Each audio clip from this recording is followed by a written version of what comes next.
বছর ঘুরে আবার আমাদের মাঝে শাবান মাস এসেছে। শাবান মাস হলো মুমিনদের একটি অন্যতম গুরুত্বপূর্ণ একটি মাস। এই মাসে আল্লাহ পাক রব্বুল আলামিন একটি রজনী দিয়েছেন। এই রজনীর নাম হলো শবে বরাত। শবে বরাতকে হাদিসের ভাষায় লাইলাতুন নিসফ মিন শাবান বলা হয়। শাবান মাসের অর্ধেক রজনী বলা হয়। ২০২৬ সালে বাংলাদেশে আমরা কবে শবে বরাত পালন করব? আসুন এই বিষয়ে আমরা জেনে নেই।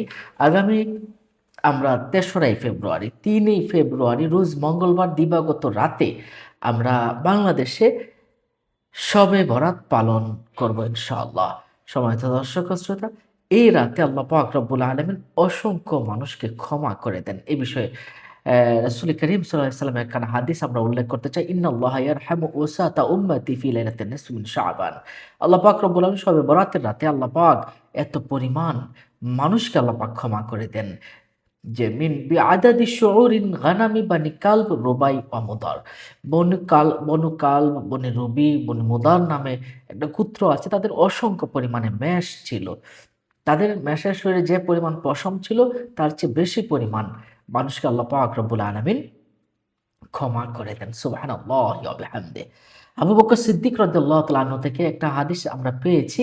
আবু বকর সিদ্দিক রাদিয়াল্লাহু তাআলা আনহু ক্বাল রাসূলুল্লাহ সাল্লাল্লাহু আলাইহি ওয়াসাল্লাম কুমু লাইলাতান নিসফি মিন শাবান ওয়া সুমু নাহারাহা, যে তোমরা রাতের বেলা ইবাদত বন্দেগী করো আর দিনের বা পরদিন দিনের বেলা রোজা রাখো। তাহলে আমরা রাতের বেলা সারা রাত ইবাদত বন্দেগীর কথা এসেছে। আর পরের দিন রোজা রাখার কথা এসেছে। আর রাতে ইবাদত বন্দেগী করলে কি হয়? ইন্নাহা লাইলাতুম মুবারাকা, কারণ এই রাতটা হচ্ছে মুবারকময় রজনী। ইন্নাল্লাহ তাআলা ইয়াকুলু, রাসূলুল্লাহ সাল্লাল্লাহু আলাইহি ওয়াসাল্লাম বলছেন, আল্লাহ পাক রব্বুল আলামিন বলতে থাকেন, হাল মিন মুস্তাগফিরিন, কে আছো আমার কাছে ক্ষমা চাবে? ফাগফির লাহু, আমি তাকে ক্ষমা করে দিব।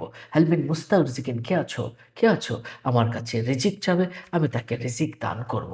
সুবহানাল্লাহি ওয়া বিহামদিহি। আর পরের দিন রোজা রাখলে কি হয়? মান সামা ইয়াউমুল খামিসি মিন শাবান লাম তাওয়াসসুহুন নারা আবাদা, যে ব্যক্তি পরদিন রোজা রাখবে আল্লাহ পাক রব্বুল আলামিন তাকে জাহান্নামের আগুন দ্বারা পাকড়াও কখনো করবেন না।